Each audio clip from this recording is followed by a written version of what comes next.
This is Obsidian ASMR.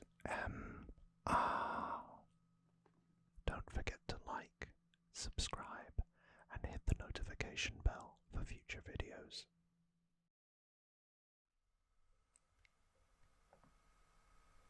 Hello again, and welcome back to another installment of what happened in Dragon Ball Z. To recap, last time we talked about the perilous fight between Goku and Frieza on the planet Namek, where the longest fight in anime history commenced and ended with our hero seemingly lost in the explosion of the planet.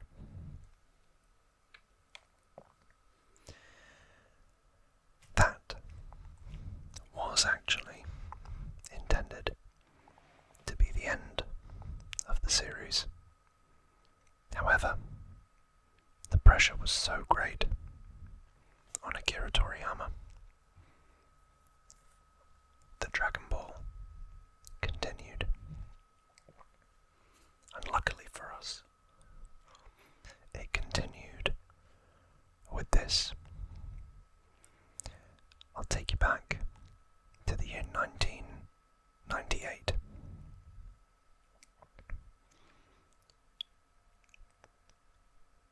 I was sitting in my lounge, a very young boy, and I was flicking through the channels. Back then you had to have a big remote, big clunky clunk, clunk, clunk, clunk, clunk, clunk, clunk, clunk buttons. But it ended with me finding an advert on the Cartoon Network channel advertising the Android Saga. And this guy, who's he? He looked cool though, even with his bowl cut, which, and the pink hair was definitely a choice. But this is the fourth orange brick, and it contains the Garlic Jr., Trunks, and Android Sagas. Now, what a lot of you may know is Dragon Ball Z is filled with a lot of filler. And I don't know whether you know why, but that's why I'm here. I'll tell you. Akira Toriyama was having to come up with more and more and more stories and manga to keep up with the demand. And as I said, his intention was to end the series after the fight with Frieza, and it felt like a natural end to the story. But he was persuaded to carry on, and in the meantime, because there was such a demand for the show, the creators, the directors of the show, took a bit of artistic license and gave Akira Toriyama a bit of breathing space. But we'll get into that.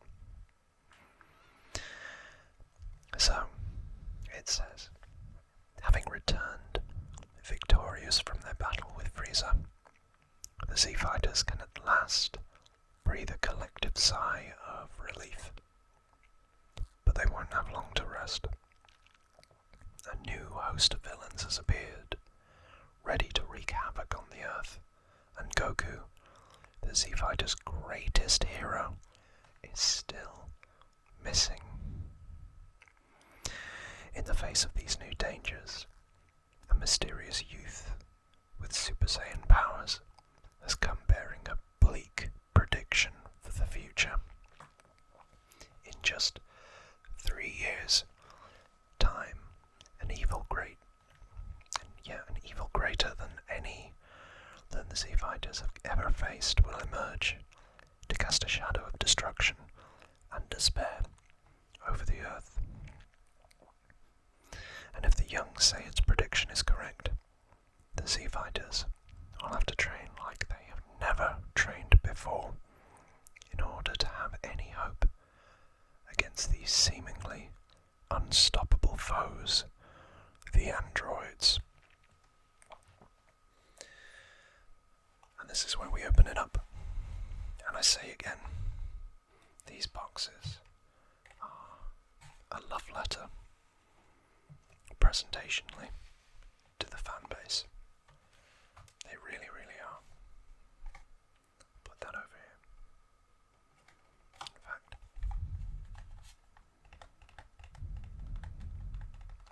give you a bit of tapping.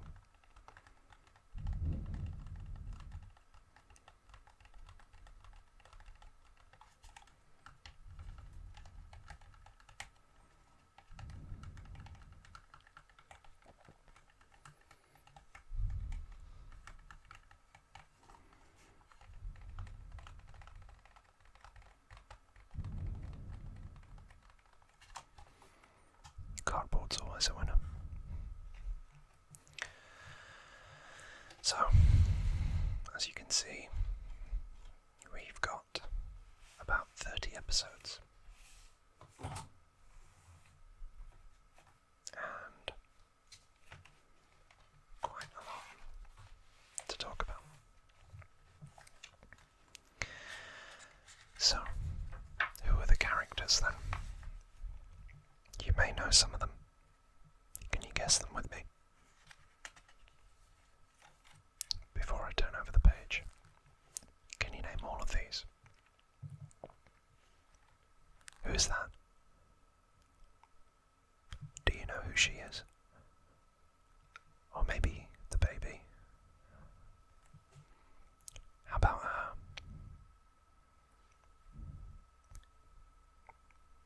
Surely you know who this is. Yeah, you think you do. And this guy looks familiar, but I don't recognize his hair. Who knows?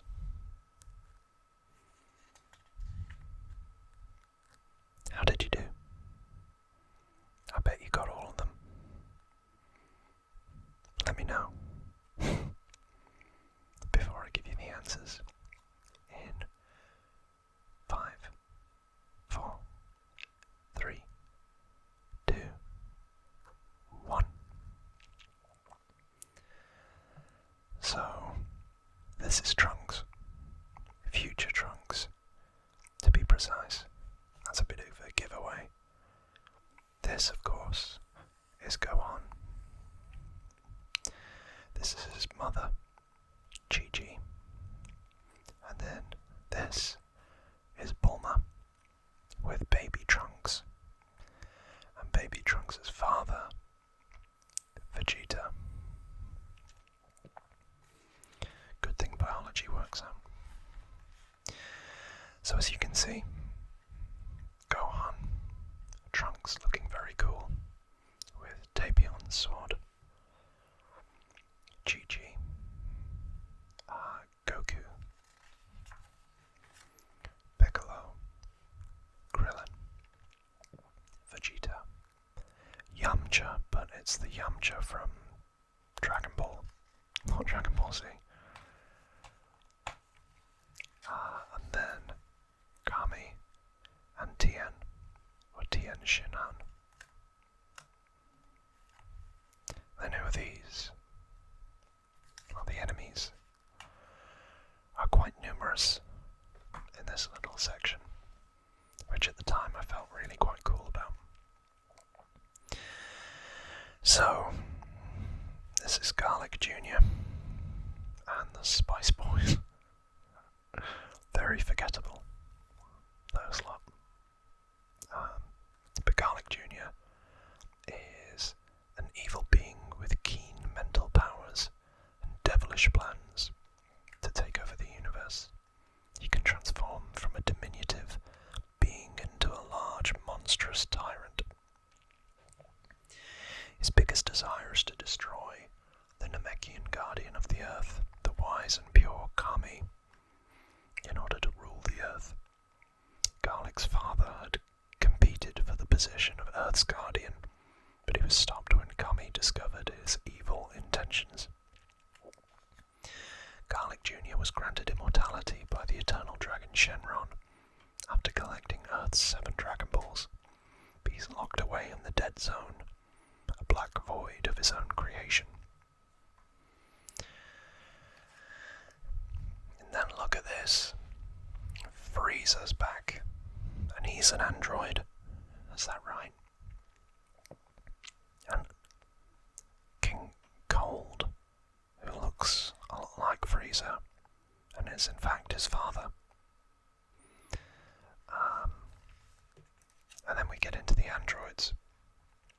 And honestly, this was my favourite saga, the Android and Cell saga. So you've got Android 16, Android 17, Android 18, Android 19, and Dr. Gero, or Android 20. A couple of little facts for you. Android 17 and 18 were actually teenage delinquents, and they worked or were recruited by Dr. Gero and turned into androids. So they were human, and their real names were Lapis and Lazuli. Whereas the rest of these, apart from Gero himself, so these two are purely robotic. Android 16 is a kinder, gentler being, and he's actually modelled after Dr. Gero's son, who was a soldier in the Red Ribbon Army, and I believe who died during one of the battles between the Red Ribbon Army and Goku in the previous series, Dragon Ball. Whereas Android 19 is,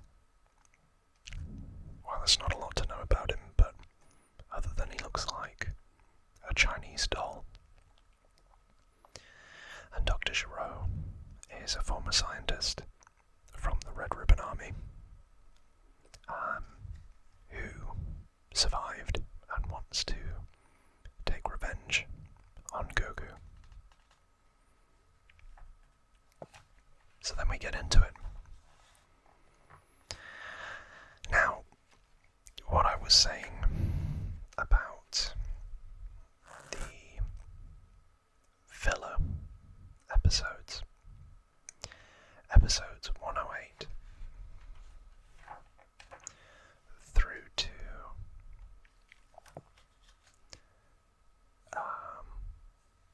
116, 117. That's all filler. The Garlic Jr. saga was a way to buy Akira Toriyama time to create the next chapters of the story, but also to meet the schedules that were required for the TV show.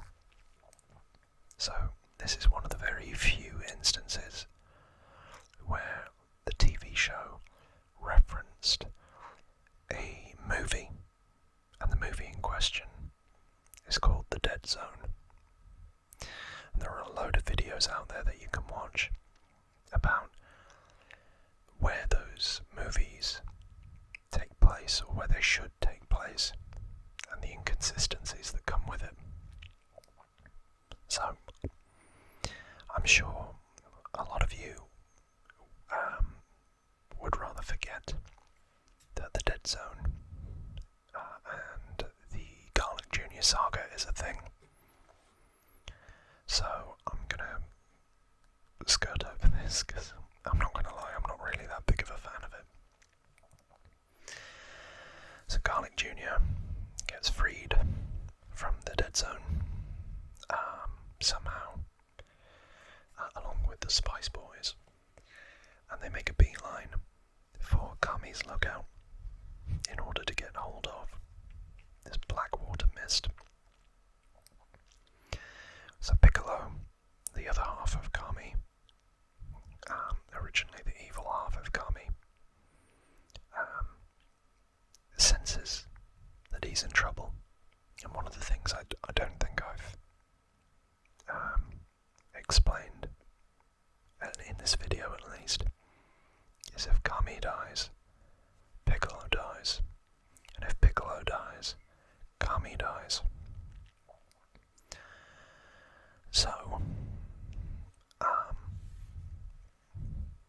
he races to Kami's lookout,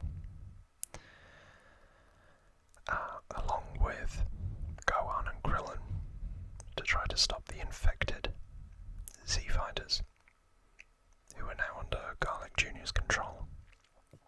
Sadly, Piccolo falls to that and becomes one of Garlic Jr.'s henchmen, having been infected by the Blackwater Mist. Kami and Mr. Popo have been trapped in these glass bottles. And basically, Garlic Jr. does what any typical villain does, and starts playing with the good guys rather than just achieving his goal. You know, elaborate stories about what he's going to do rather than just doing what he's going to do. So Piccolo starts fighting with Gohan, and it all looks pretty bad. However, Piccolo has actually been playing them, I believe. I think he's not infected, and if I remember, I think it's because Kami hasn't been infected. So Piccolo's just kind of been playing along to gain his trust.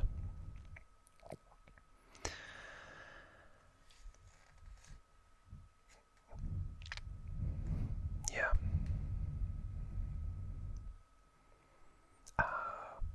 No, I'm not right.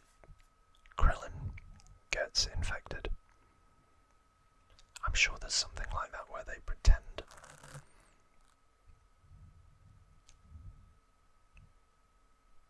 Yeah, no, I am right. Piccolo and Krillin spring their trap, revealing that they've only pretended to be infected by the Blackwater Mist, which is quite interesting because their eyes are supposed to change colour. So unless they're wearing contact lenses, that's difficult to fake. But forget that that's a thing. So then, Garlic Jr. decides that, enough's enough. After Kami and Mr. Popo are released from their glass prisons, so he gets serious. Whereas Kami and Mr. Popo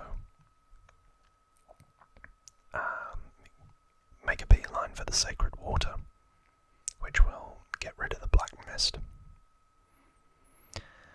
Blackwater Mist. So basically, Piccolo, Krillin, and Gohan have to defend against the Garlic Jr. onslaught. So now, in episode 114, they've been using this Makyo star to become stronger, etc., etc.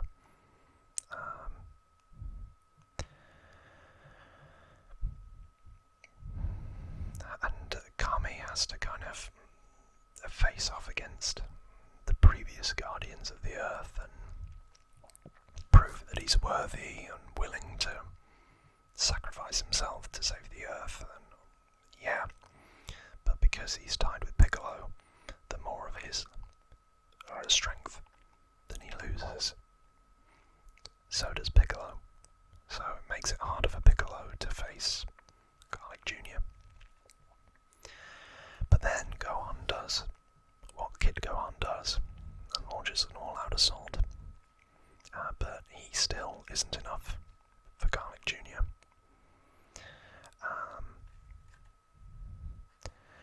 And basically it's just, can they do it in time? Well, guess what? Garlic Jr. opens up the dead zone. Remember that from the film? Maybe not. So Gohan, I think he ends up like punching him or headbutting him or pushing him into the dead zone, which saves the day, and conveniently puts Garlic Jr. back to where he was before all of this filler. So everything's tied up in a neat bow, which is why it doesn't really need to be viewed. And I think it is taken in the Dragon Ball Kai. That whole arc is just taken out. So, yeah, think of that what you will. So now, the next episode is all about Krillin, who is a hopeless romantic, and he's been dating a girl for a little while called Marin, who looks remarkably like Bulma. So he's basically going to propose to her and say, can we get married? Which is something that he's always wanted. Not to be married to Marin, but just to be married and to start a family. But again, it's filler, and it doesn't really matter in the grand scheme of things. I think it's just more character development and showing that he gets overlooked by girls quite a lot, even though he's a good guy. And that's a terrible trend, you know, especially when you're younger. And then we get into the real thing. Episode 118, where Frieza suddenly arrives, and he lands on Earth, disfigured, badly injured, but still alive, with his father in tow, King Cold. When they do arrive, the Z Fighters are massively worried, because effectively they couldn't beat him. And now there's him and his father and a whole army that's just descended on Earth, and they don't have Goku, who was the one that able to overcome Frieza. But then suddenly, out of the blue, there's a randomer there who has pink hair and a sword and looks pretty cool. So who is this other youth? Why are they here? Frieza and King Cold are skeptical, which is a good ASMR word. Skeptical, skeptical, skeptical, skeptical. Skeptical. Skeptical. Skeptical. But suddenly, and I'm saying suddenly a lot, they take him very seriously when he actually turns into a Super Saiyan, much to the annoyance of Vegeta, who is not a Super Saiyan. And even more incredibly, at this point,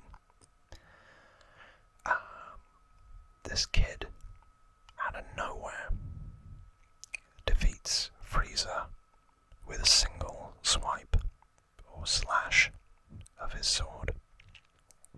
And honestly, that was so iconic, because you've got to bear in mind, Frieza has just had like the single longest fight in anime history with Goku, and Goku could barely beat him. And then this random kid turns up and finishes him in a single move. And then, not only that, he defeats his father, King Cold, similarly in like 3 or 4 moves. Absolutely obliterates them.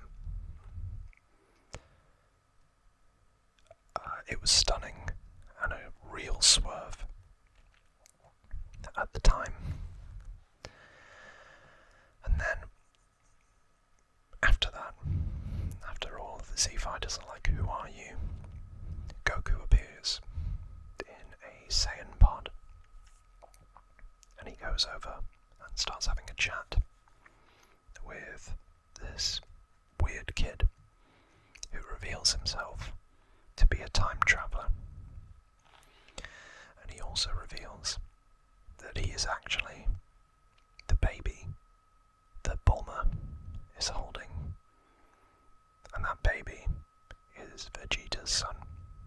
Obviously, Vegeta and Bulma's son. But that's not the only thing he reveals. He reveals that in exactly 3 years, another force is going to emerge that will utterly decimate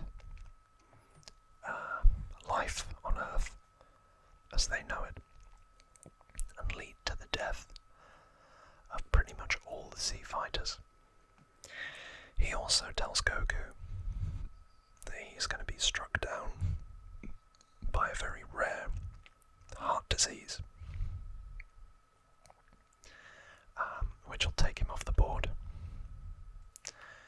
And so he will return in 3 years to help avert the crisis and defeat the threat that is coming. And he names the threat as the androids. So the question is, as it says there, the future has been written. Or has it? That's what Goku and the rest of the Z Fighters must decide as they learn of this ominous warning. So they set about doing what they should do, which is to prepare for the oncoming threat. Vegeta does this Rocky style training montage in the no, it's not the hyper, it's like a gravity machine that Bulma's made, where he almost gets himself into serious trouble at training at something like 500 times Earth gravity. Then we get another filler episode where you can see what's happening here. The anime had caught up with the manga, so they needed a bit of time. So this was just an episode which was quite fun, with Goku and Piccolo learning how to drive, because Chi-Chi wants a car. There you go. And then we get into the action, with the androids appearing. So the androids appear exactly on the day that Trunks said they would, and they start causing havoc. However, something's not quite right, because they don't look like the androids that Trunks remembers and knows from his timeline. Nevertheless, they start going into cities and absorbing the energy of civilians and destroying things, and basically looking for Goku to kill him and get revenge for the Red Ribbon Army. You're probably wondering, who are the Red Ribbon Army? They were a big antagonist in the original Dragon Ball series. androids then. Goku, as a child, befriended one called Android 8, or Eta. And another little known fact is that original android was based on the Frankenstein monster, but other androids in the Dragon Ball series were actually originally based off of Arnold Schwarzenegger's Terminator character, because Akira Toriyama takes a lot of inspiration from Western films like Alien and Terminator. So, keep that in mind as backstory. So, Yamcha, being the sacrificial lamb that he is, decides to go in first and prove himself. And it doesn't go well. He gets mercilessly killed by Android 20, or Dr. Shiro. And basically, that's one down already, which isn't a surprise. I mean, he got killed by a Cyberman. So the others have to race there to try to help. But I think this is at the point where Goku starts to fight them as a Super Saiyan, but his power starts to get drained. And quite to the contrary, the androids get more and more powerful. So if you can see in the palm of Android 19's hand there is this little red dot, and that's what they would use to absorb energy and ki blasts, like the Kamehameha or Masenko or anything like that. And they would use that to power themselves and get stronger.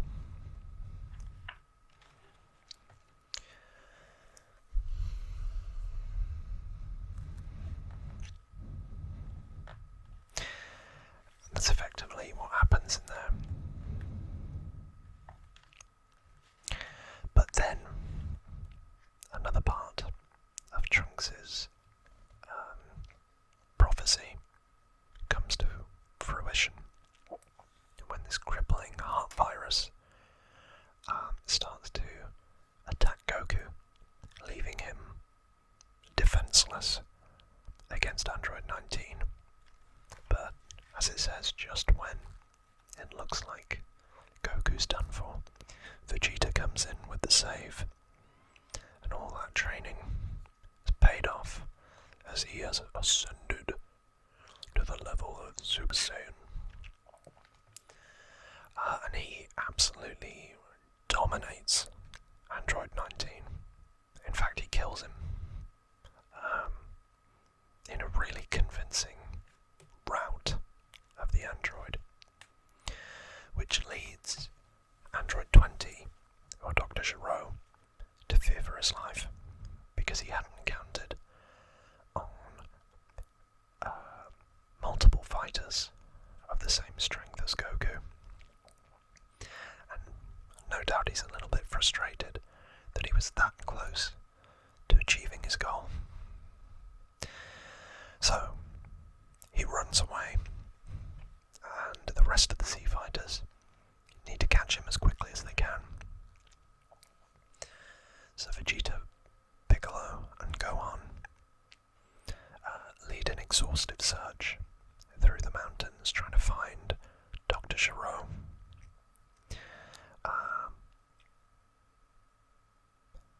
And then Piccolo basically starts fighting him, but the energy draining attack causes an issue.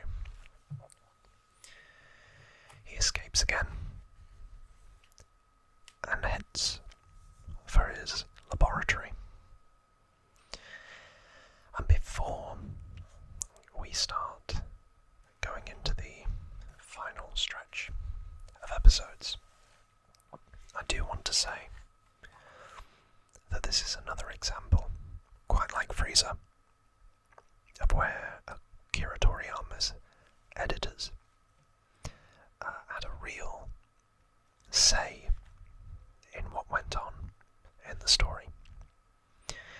Because Android 19 and Android 20 were originally intended to be the bad guys, the big villains of the series. But the editor, and I forget his name, effectively said to Akira Toriyama that they don't look right. Nobody's going to be scared of an old man and a China doll, an overweight China doll, was what he told him. Which is why Android 19 was defeated so quickly. Then we come to episode 133. Dr. Gero. I vividly remember watching this as a child. Dr. Gero has reached his lab, and he's gone there to activate 2 other androids. And he does so because Vegeta wants a challenge, which is a theme. When somebody gives Vegeta a challenge, he wants it. So he lets him. And Trunks tries to dissuade him, says he's a fool, but Vegeta basically blasts him away, says, no, I want this. And I think Dr. Gero actually thanks him for doing so. But anyway, so he activates Android 17 and 18.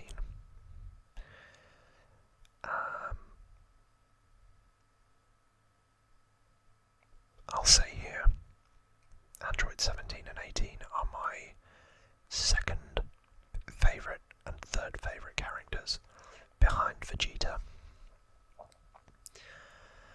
I really like Android 17 and thought they underutilised him as a character in the series. But effectively, after they get activated, they both look at the controller that Gero has that can deactivate them if they're disobedient. Bearing in mind they were humans before, they don't want to be deactivated again.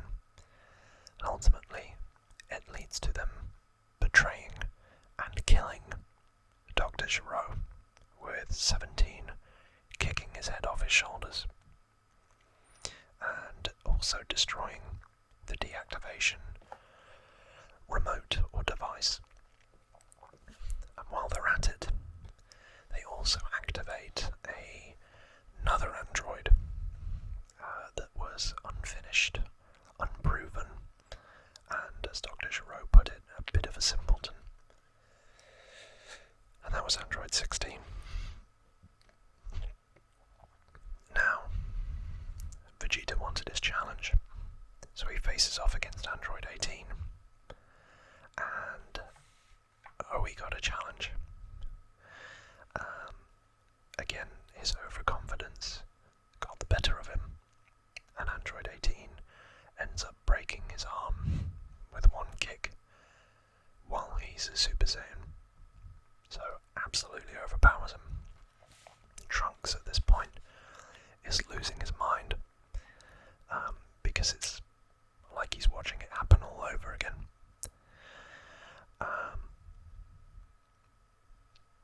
But, you know, their plan effectively is to kill Goku and then have some fun.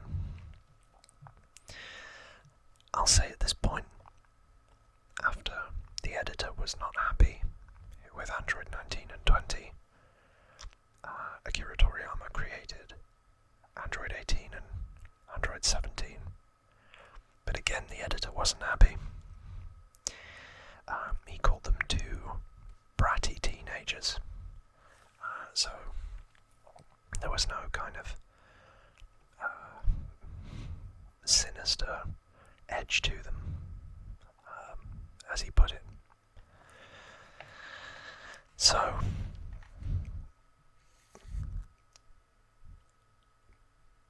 the Sea Fighters come to the conclusion that they need to train again quickly in order to deal with the android threat, which is where they go to Kami's lookout again. And Kami has a incredible and unexpected proposal.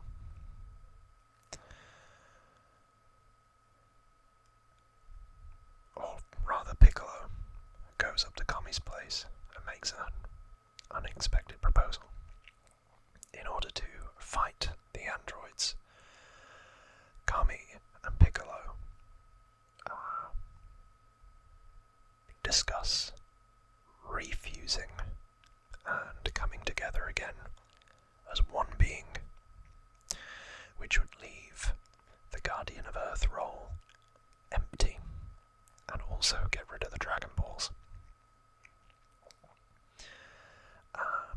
But time is running out, and the androids are on the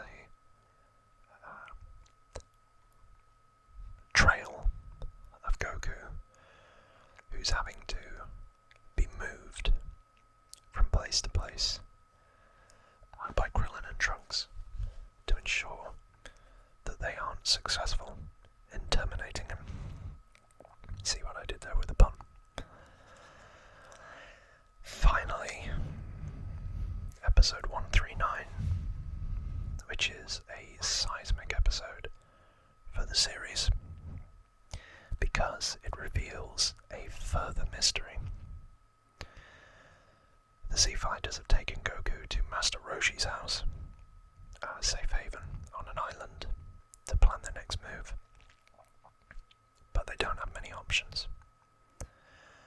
However, Bulma makes a terrifying discovery: the wreckage of a second identical time capsule to the one that Trunks used to get back to now, or the present.